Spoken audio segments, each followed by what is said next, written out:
శరీరం బ్రతిమలాడిద్దంట, నోరా కొద్దిగా జాగ్రత్తగా ఉండని. ఎందుకు? నోరు జారితే ఏం జరిగిద్ది? వాళ్ళంతా పగిలి సాతాను కోపాన్ని రేపుతాడు.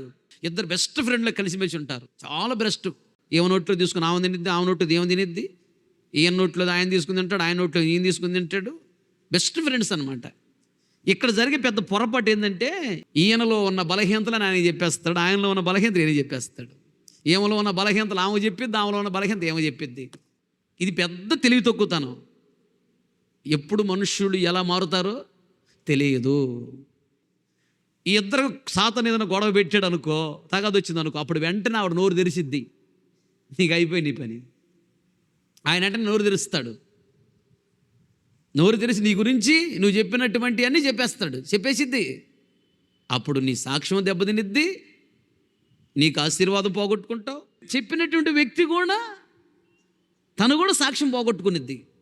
ఆ విధంగా నిన్ను నమ్మి నీ స్నేహితురాలు నీ గురించి తన బలహీనత లేడు చెప్పకూడదు, చెప్పింది. దేవుడికి చెప్పాలి, ఎవరు చెప్పకూడదు. నీకు చెప్పింది, బుద్ధి లేదు, మరి ఏం చేస్తా? బుద్ధి లేక నిన్ను నమ్మి నీకు చెప్పాడు నీ స్నేహితుడు, నీ స్నేహితురాలు నీకు చెప్పింది.